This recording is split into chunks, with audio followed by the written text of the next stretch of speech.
Olá, está começando mais um Resenha, o programa que fala de literatura, arte e novas ideias.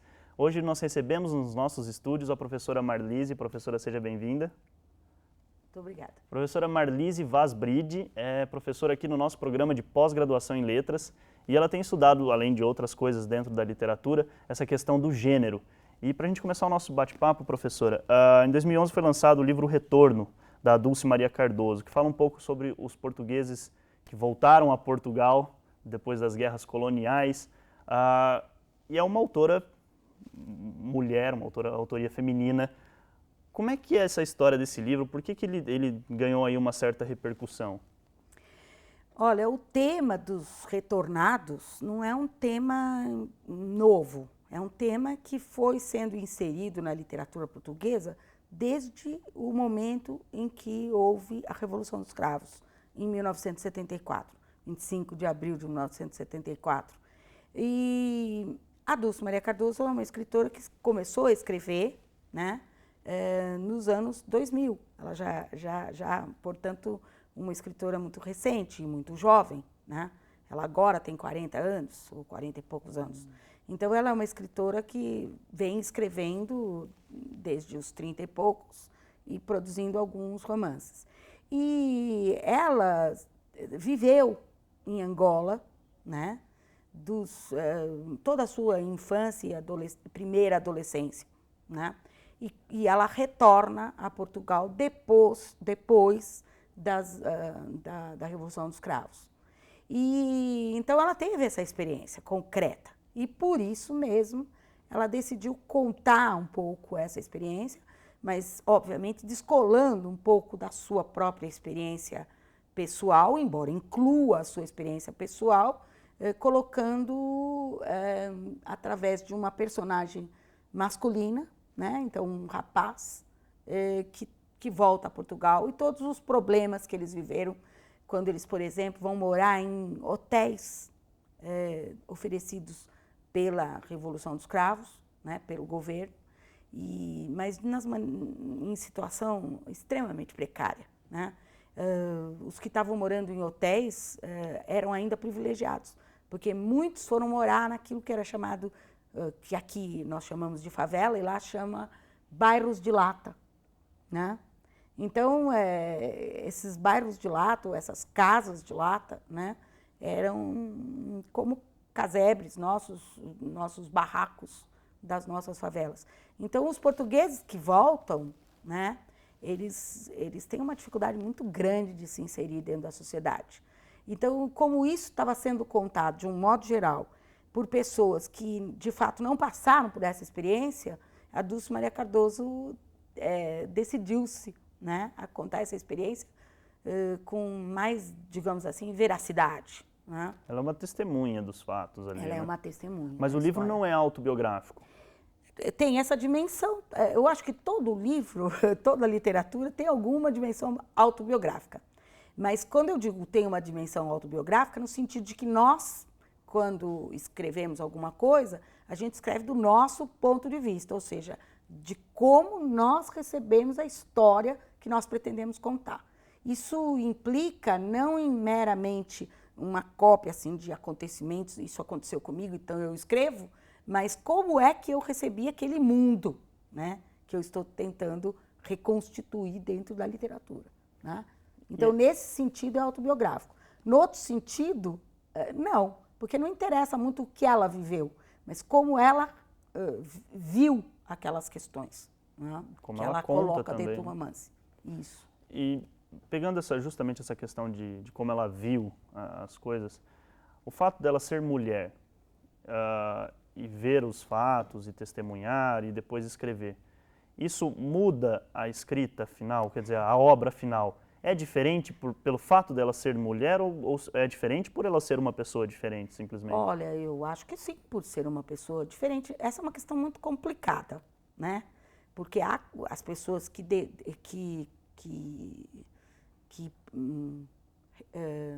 defendam uma posição, né, de que há diferenças entre a escrita feita por mulheres e a escrita feita por homens. E eu acho que o problema não é a escrita, é a autoria. Porque, veja bem, A autoria feminina, isso é um fato real. Ela é uma mulher que está escrevendo como mulher, assina como mulher, então tudo isso interfere no processo de como ela está se colocando no mundo e como ela vai ser recebida, entenderam? Pelos outros, porque as pessoas leem desta forma, né? Já sabendo que ela é uma mulher. Mas, na verdade, é muito difícil, num texto que você não conheça o autor, você reconhecer traços definitivos que digam isso é um homem que está escrevendo, isto é uma mulher que está escrevendo, isto é um negro que está escrevendo e assim por diante, qualquer das identidades. Agora, quando ela é assumida, isso acaba por aparecer no próprio processo de recepção. Então é uma coisa muito sutil, porque a literatura ela abarca todas as possibilidades do humano, né? Então essas questões acabam aparecendo e são integradas aos textos. As ideologias são integradas, as posições políticas, tudo isso é integrado ao texto. Só que a gente tem que tomar muito cuidado para não ficar pegando o factual da vida do autor e tentar ficar descobrindo, até porque isso não leva a nada. Uma obra será boa ou má, independentemente da pessoa ser um homem, ou uma mulher, ou um negro, ou um homossexual, e assim por diante. Né? Não é necessariamente porque ele viveu uma coisa que a obra dele será boa. Não. Ele pode ser uma ótima testemunha de uma coisa, mas se ele tem a condição estética de transformar aquilo num objeto literário de valor, é outra questão. Então a gente tem que tomar cuidado. Quem estuda, por exemplo, literatura de autoria feminina, não é só porque foi escrita por uma mulher que automaticamente é de boa qualidade. Ou só porque foi escrito por sei lá o quê, né, por alguma pessoa, por professor de literatura, é de boa qualidade. Não necessariamente. Às vezes é o contrário. Às vezes até um elemento desses identitários fortes acabam por prejudicar o resultado estético, porque acaba interferindo nesse resultado. Entendi. E a gente vai conversar mais para o próximo bloco sobre essa questão, se existe ou não uma literatura feminina. A gente vai bater um papo daqui a pouquinho e você não saia daí.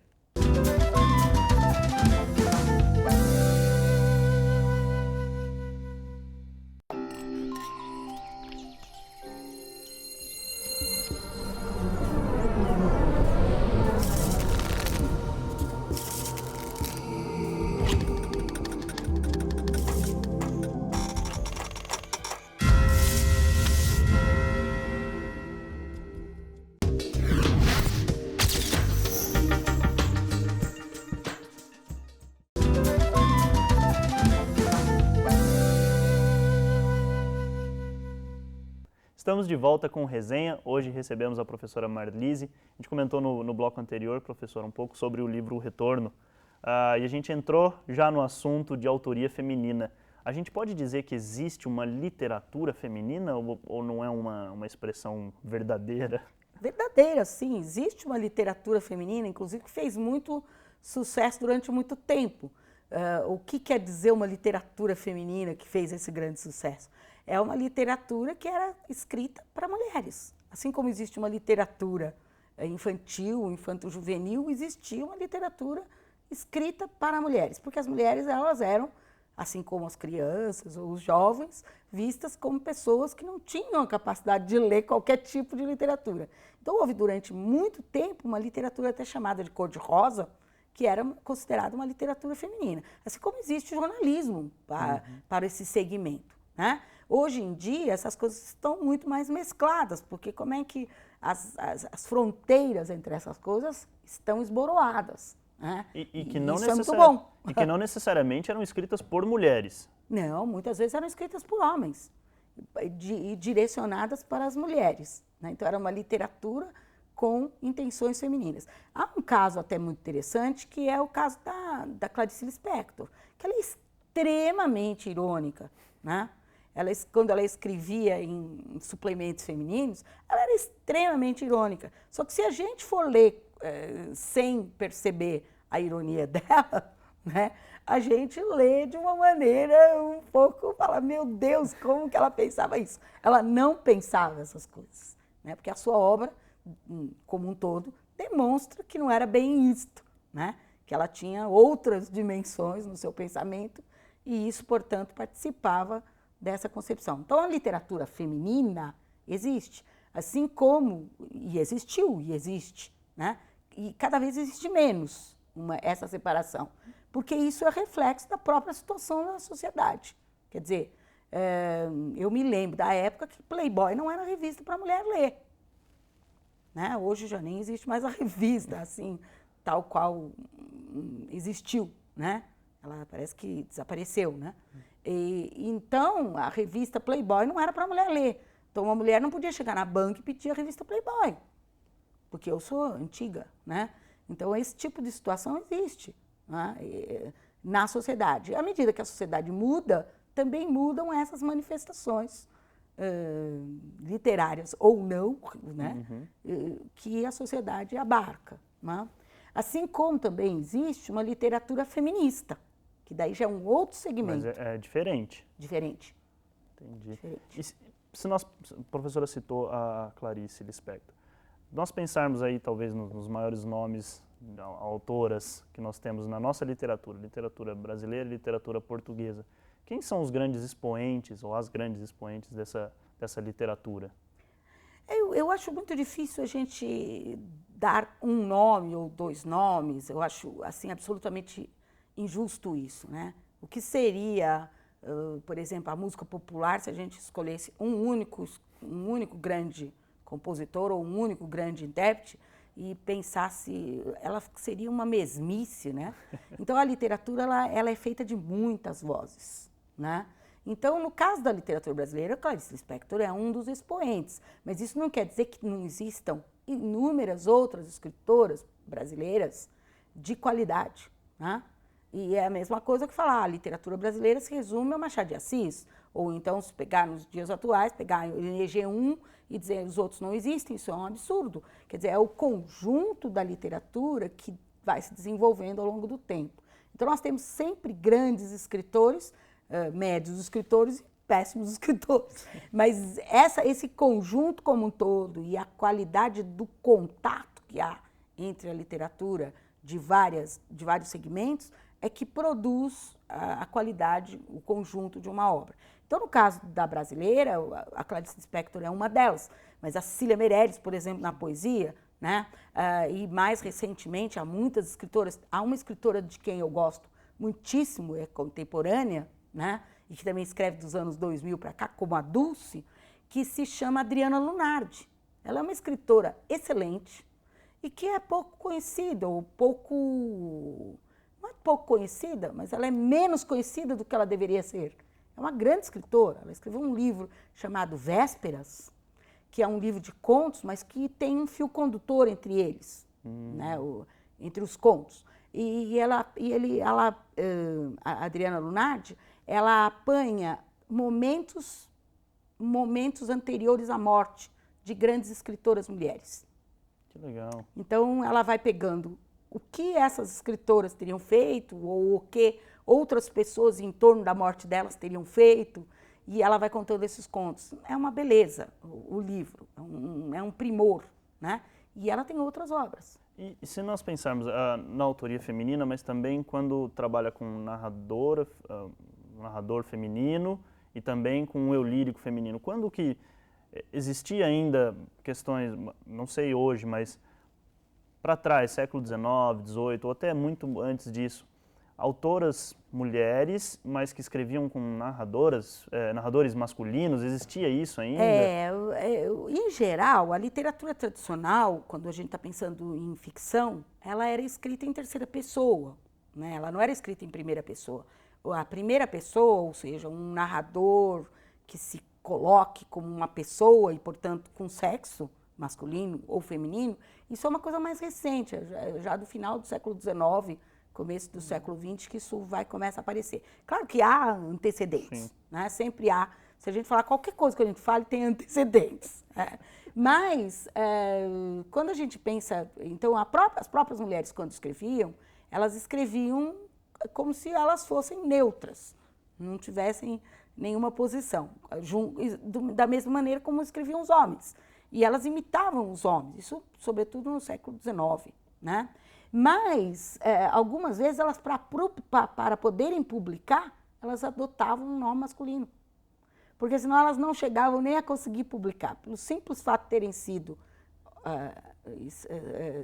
terem sido escritas por pessoas do sexo feminino, por mulheres, isso já era uma barreira para conseguir a publicação. Até hoje, se você for olhar nas listas de livros ou dos sites que falam de escritores, etc., o número de escritores é sempre muito maior, escritores homens, do que escritoras mulheres. Por exemplo, há um site na literatura portuguesa, que é um site de um órgão cultural de Portugal, e você vai lá e olha, a grande maioria são homens, ainda hoje, né? Então, há muito mais escritores do que escritoras. E isso tem duas razões, tem duas motivações. A primeira, porque a mulher ela sempre ficou no segundo plano. Então, ela aprendeu a escrever historicamente muito mais tarde, né? Ela recebe educação muito mais frágil, né? É só muito recentemente que essas coisas estão se equilibrando e, em alguns casos, até tendo a oportunidade da mulher estudar mais do que os homens, porque os homens vão para o mercado de trabalho e a mulher fica mais tempo na escola. Então, isso está havendo uma mudança, né? Mas é também porque depois, quando ela chega no mercado de trabalho, né, mesmo tendo estudado mais, etc., ela vai ter uma condição diferenciada e muitas vezes prejudicada. Em raras exceções. Né? Algumas poucas profissões em que isso não ocorre. Na verdade, a literatura é um reflexo do que é a nossa sociedade, né? Com certeza. Ela não é uma coisa nova. Ela é um a literatura ou a arte, ela não surge do nada. Não há possibilidade, por mais que um escritor ou um poeta queira se afastar da realidade, a realidade, vamos supor, se eu tenho uma casa, fecha todas as portas, né? Fecha todas as janelas, passa por baixo da porta. É que nem água, entra. Não tem como segurar. Não tem como segurar, é como um tsunami. A sociedade entra dentro das coisas. E no próximo bloco a gente vai comentar um pouco mais sobre as novas cartas portuguesas, aí um marco dessa questão da autoria feminina na nossa literatura brasileira portuguesa. Você não saia daí.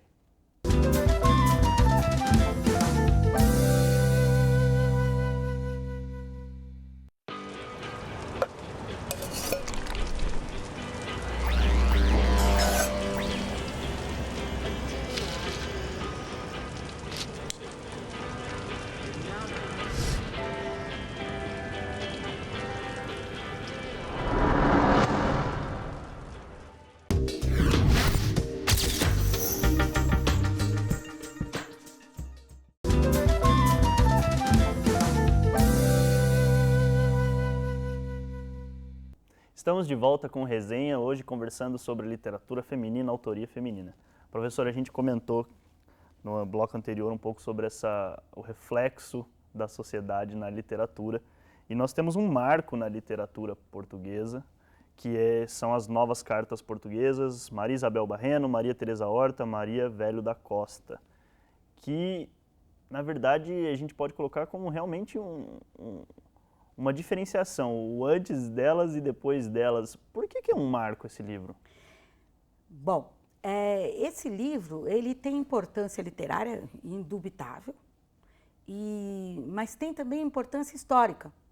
Ele é um dos antecedentes da Revolução dos Cravos. E isso é uma coisa que fez com que esse livro ficasse um pouco marcado. Inclusive, eu considero que esse livro é mal lido, ou seja, ele é menos lido do que, de fato, merecia ser. O livro do ponto de vista literário, ele tem muitas qualidades e, muitas vezes, essas qualidades ficam obliteradas, ficam obscurecidas pela repercussão que houve em torno desse livro. Esse livro foi escrito em 1972, publicado em 72, foi escrito durante 1971, e depois de publicado o livro, ele foi imediatamente proibido. Foi proibido pelo governo, que na época ainda era o salazarismo, depois da própria morte do Salazar, né? Então o regime continuava existindo. E ele foi proibido, elas foram julgadas, elas foram processadas, julgadas, e inclusive presas por pouco tempo, mas tinha um grande risco delas continuarem presas se não tivesse vindo a Revolução dos Cravos. E foram julgadas porque o livro foi considerado pornográfico. E, na verdade, isso é uma alegação, né? A alegação da pornografia era uma alegação bastante comum, ligada à discussão dos valores da sociedade portuguesa. Então, nesse sentido, as novas cartas portuguesas, que são, sem sombra de dúvida, uma obra extremamente importante da literatura portuguesa, elas são um marco. Nesse sentido, as novas cartas portuguesas são um marco.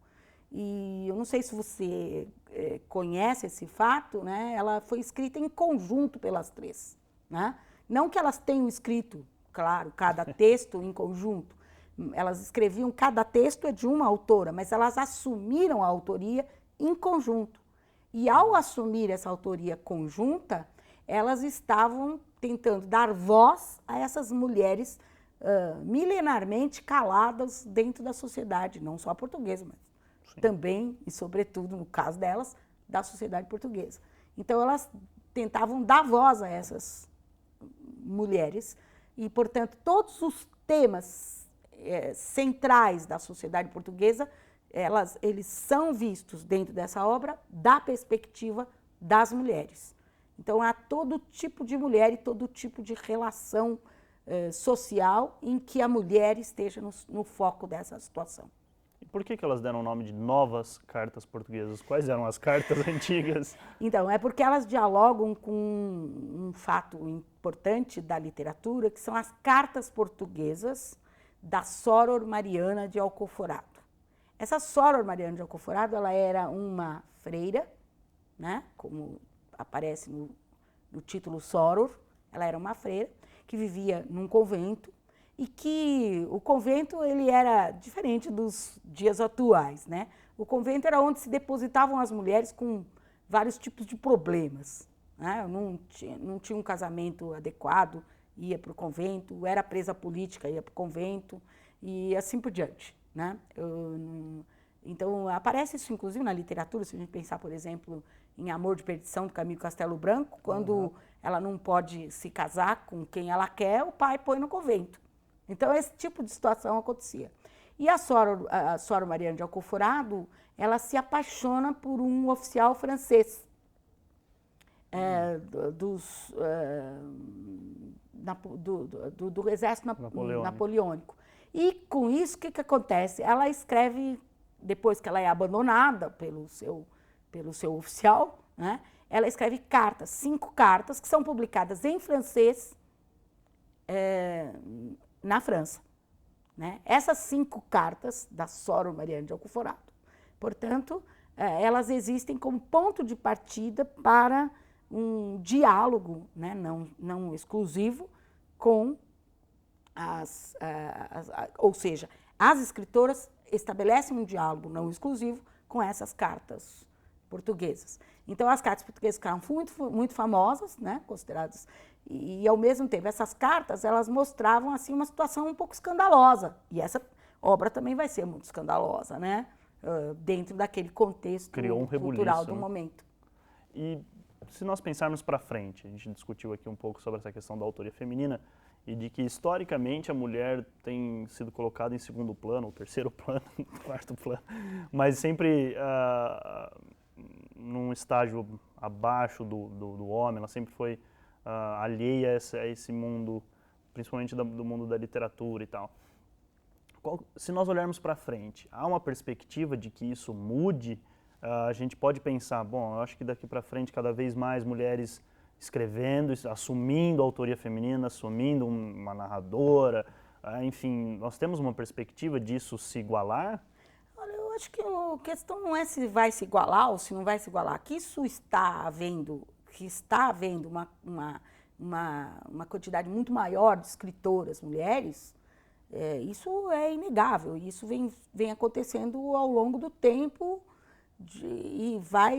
Agora a gente não sabe o futuro, a gente não sabe se vai haver um retrocesso na sociedade. Já houve outros surtos, digamos assim, em que a mulher teve uma certa proeminência, dentro da sociedade. Mas o patriarcalismo é muito forte, né? Essa presença do masculino do ponto de vista do poder ainda é muito forte, né? Mas aos poucos, é que nem você perguntar se haverá mais na política a presença maior de mulheres, né? Você veja que é um caso um pouco isolado, nós temos uma presidente da República, né? E, quer dizer, se você for olhar na estrutura do poder, se você olhar a estrutura da sociedade, as mulheres ainda ocupam menos cargos de proeminência. Então, isso também se reflete nas outras esferas, inclusive na literatura. Agora, que há uma modificação desse processo, e eu espero que esse processo, de fato, não passe por aí, que não seja uma questão de ser mulher ou de ser homem, né? Mas que sejam vozes que importem dentro da sociedade, né? Isso, sem sombra de dúvida, é de fundamental importância para todos os homens e para todas as mulheres. Quer dizer, o que eu acho mais incrível é que quando há uma crítica um pouco apaixonada da questão da presença da mulher, é não perceber o que a mulher tem para oferecer como ser humano, né? Então, a gente vive muito em termos de estereótipos. Então, vai tirar o lugar do homem, ou vai... Não é nada disso, né? Quer dizer, há uma outra sociedade sendo construída ao longo do tempo que pode ou não, espero que não, né, existir reveses nesse processo de construção da sociedade, né? Então, no caso da literatura, isso é fundamental, que outras vozes apareçam, de todos os tipos, Sim. de mulheres, de homens, com outras visões. Só quem tem a ganhar somos nós, né? Com uma Todos literatura nós, melhor, claro, uma estética claro. melhor. E independentemente de serem obras escritas por homens, por mulheres, eu acho que vale a pena olhar o que as mulheres estão escrevendo. Com certeza, Né? com É certeza. isso. Professora, muito obrigado pela sua presença. Infelizmente, o nosso tempo acabou. Você, se tiver alguma sugestão para o nosso programa, escreva para a gente, resenha@mackenzie.br. Até a próxima.